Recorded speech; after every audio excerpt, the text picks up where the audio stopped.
Hi y'all, Stephanie here. Welcome back to my channel. So today I am getting to my list of video requests and video ideas from y'all, finally after quite a long break for no particular reason other than life. And as you know by the title of this video, I am talking about things to do when you're preparing to add another child to your family, to your household. So if you don't know, I have 5 kids ages 9 down to 3. So we have done this a few times.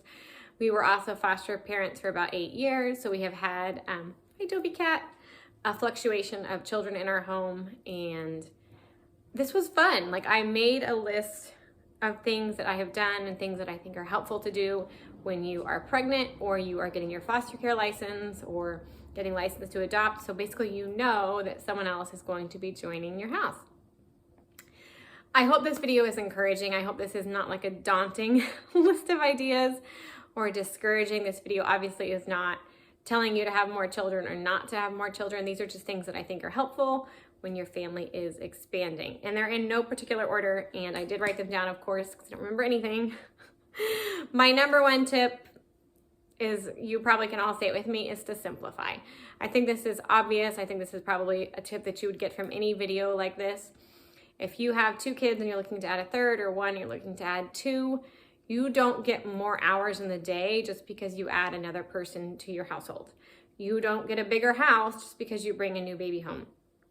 So how can you simplify your schedule? If you know that you're due in 6 months, what things do you need to begin paring down? Maybe you're the director of the nursery at your church and you know that you're adding in baby number 2, and that role is going to be too much once you have those 2 children.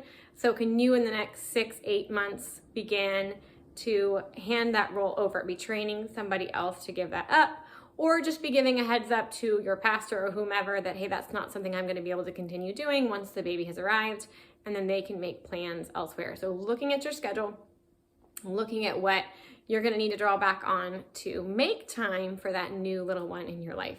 And then same thing with stuff. So there is going to be stuff that comes with babies, even if you're very simple with it. They are another person. They do bring diapers and clothes, some toys, some equipment, even if it's very minimal. And so what needs to leave the house so that when you bring that baby stuff in, it doesn't feel overwhelming. And I think when you go to declutter for the purpose of bringing another little one into your house, let it be more than just to like get rid of junk or get rid of excess. Let it really be a like, this is a new season we're in.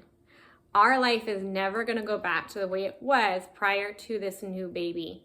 And so what in this new season applies? Like, what stuff, what hobbies, what decorations really fit this new season that we're going into, where we're expanding our family and we're adding another baby? Because again, that baby is not, they're not a house guest. They're not staying for that first year of life and then gone. Now, if you're doing foster care, that may be what happens, but you're still opening up your home for an ongoing another family member. So simplifying all of those things, looking to simplify the way you meal plan. Maybe you've been into trying a whole bunch of new recipes, and now that you know a baby's coming, instead of trying to try new things every week or every month, maybe you get it down to, here are 30 meals that I know how to cook, that I know what to buy for, that are similar ingredients for when I'm shopping as well, and we're just gonna rotate those through either weekly or just 1 month, and we just do that same month over and over again, however you want to do it, but simplifying those things. My number 2 tip, whenever you find out you're pregnant or foster care, adoption, or adding a little one, is that you find encouragement. I feel like in 2023, there is so much out there that is discouraging us to have children, to be stay-at-home mothers, to be working mothers, to be any type of mother, to give up our lives to raise children, to care for them, to give them our time and our love, and to expand families. So rather than listening to all of that and all of the noise that you'll get when you're in the grocery store with multiple littles, find encouragement, whether it's reading good books about being a good mother, whether it's YouTube or Instagram from people that are not unrealistic influencers acting like motherhood is just, you know, all lullabies and roses. But find people that enjoy being a mom and be around those people, either virtually or even better if it's in person. If you don't have a great mom or mother-in-law situation, find a woman in your church. If you don't have a great grandmother, relationship, find a sweet older neighbor, someone who has enjoyed motherhood and that can really pour into you and encourage you in that season. And look for friends, even if you're not an extrovert. Find at least one friend who has some of her own happy chaos going along and is going to encourage you in yours. I promise that is so worth it. My number 3 tip is to evaluate help. So when you have a new baby, it's custom, at least in the US, that people, if you have a church or a friend group, they might do things like a meal train, or they might offer to do laundry, or perhaps you have a mother or mother-in-law that's going to come stay when the baby is first born and help you, or your husband's going to get a certain amount of paternity leave or things like that. So evaluate what help do you realistically have, and then take it a step further and evaluate if that presumed help is actually helpful. So if this is not your first baby, then you've probably had an experience with kind of what your husband does postpartum, what he's like, what his job is like, if it's the same job. You might have experience with whether or not it was a good fit to have your mom in the hospital with you, whether your mother-in-law was helpful, or whether just given that relationship and those certain dynamics, if it wasn't helpful to have them around postpartum. Those types of things, like begin to figure out how you can best be helped, because other people don't know that. So they're going to go off of what maybe helped them, or what they saw on Pinterest, or what just seems to be the standard way of caring for somebody postpartum. And if that's not actually going to help you, you're going to need to communicate what is. And even if they're not going to respect that, at least you know going into it what help to expect and where to just meet people where they are, and know that that help is not going to come from that particular person. Is there another place you can get it, or do you need to just adjust your expectations for help in the postpartum season? Also, a good part about evaluating help is making sure that there aren't multiple people helping in one specific season and then leaving you dry for a long time. So if your husband has 6 weeks, if he has, I've never had this, but if your husband is got like paternity leave where he's paid for a certain amount of time after you've had the baby, then you probably don't need your mother or your mother-in-law there at the same time. And you probably don't need the church meal train, but you might need the church meal train when that baby is 6 months old and they're in a sleep regression and they're beginning to be up for longer times during the day, and then it's feeling a different level of chaos. So kind of stacking and staggering your help rather than having everybody try and help all at one time and kind of be stepping on each other's toes and driving you, the postpartum mom, a little crazy. Okay, number 4 goes along with evaluating help, and that's to be on the same page with your spouse. So especially if this is a baby that you are giving birth to, talk about your expectations for what their part will be in your birth plan. Talk about what you need postpartum, what they did well last time when they were helping you heal postpartum and taking care of baby, what you maybe need more or less of. Like, have those conversations and be candid. This is your spouse, so this is the time to ask, like, what bothers you? Is there any part of this that icks you out? Is there a part of this that overwhelms you, or something that you would like more information on? Like, have those conversations with your spouse. Number 5 is, if you have other children already, so you're adding another kid in, is work with them on independence. And this does not mean that, okay, there's a new baby come along, forget you have to be a big kid and do everything yourself. But you can spend those 9 months going, okay, can I teach him how to get his shoes on himself? Do we need to potty train somebody? Do we need to get somebody sleeping in their own bed? Do we need to get somebody putting their dishes in the sink, or making their bed, or putting up their own dirty laundry, or putting their shirt on themselves? Like, simple tasks, but those really can make a difference. When you're adding in another child, especially the more you have, the more those little bitty parts of independence can really help. And they can feel, kids desire independence, right? So they can feel so strong and capable when we allow them to be, and we teach them those little things that make them their own little person able to do it themselves. So be looking at those things. Review the budget. So if you're going to foster adopt or have a baby biologically, all the different ways, it's a great time to sit down and look at what impact that will have on the budget, what expenses there will be. If you have like a deductible, then you know you're going to meet that with your labor and delivery. You know you need to be saving that if you don't have that set aside. Looking at diaper costs and couponing or whatever, or just saying don't do a registry, just give me diapers. Whatever you're going to do, begin working that into a budget. You are adding a whole other person to the family. That is going to come with some expenses. So reviewing the budget for that. One of my favorite tips is to journal a mom vision. And so I just love this one. But I'm a writer and a planner type person.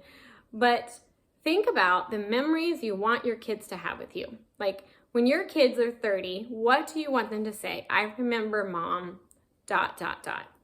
And write that down. Like give yourself a list of, I remember when mom and I used to go kayaking, or we went on runs together, or she always baked yummy things. Like it doesn't have to be big things. Any memories you want your kids to have, that's your mom vision. That's what you're hoping to instill in your children, these fond, beautiful memories of a childhood. I mean, it's incredible. We get to give our kids their childhood. Like that's us. We are the ones that get to do that. We get to give them what they will remember as home. We get to give them what they will remember as tender and as nurturing and as kind.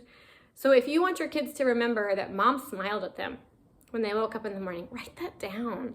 And I think when you write that down and you give yourself this list, again, they're not all big things. It's not all we went on these incredible vacations, right? It's down to these little things you hope your kids remember.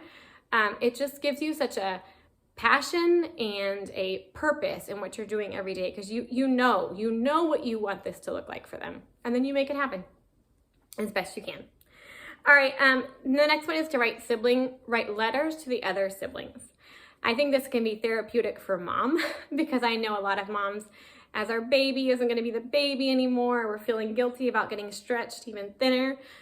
Getting it down on paper how much you treasure and adore that child and how much they are uniquely known and loved, even with another sibling coming on, can be wonderful for your heart. And when they're older, wonderful for their hearts too, just to see where mom was at that time and how incredibly special they were. And that's a great letter to put in their memory boxes. Number 9 is have appropriate expectations. So, I hate to be the bearer of bad news, if it's even bad news, but you're not going to do the same amount as you did before, at least for a while, right? Like, you are adding in a whole nother person. They are supposed to take up space. They are supposed to take up time. They are supposed to make noise. And so the expectations of things being the same way just needs to be out the window. And that's grace with yourself, with your spouse, with your schedule, with your budget, all of those things. You're going to have to adjust the expectations. And the same for your child, like that. Your older kids, like they are getting a big adjustment in their life, and while it's wonderful and children are a blessing, it's still something to adjust to. So having appropriate expectations as to how they may handle that relationship and when those struggles may come, I think is really important. And also having appropriate expectations for what sibling relationships look like. I think if you're anything like me, you're like, why can't it just be peaceful all the time? Like, why does there have to be sibling squabbles? And certainly there's things we can do as parents to try and facilitate peace and correct misbehaviors, but there's also the sin nature, and siblings are together all the time, especially if you homeschool.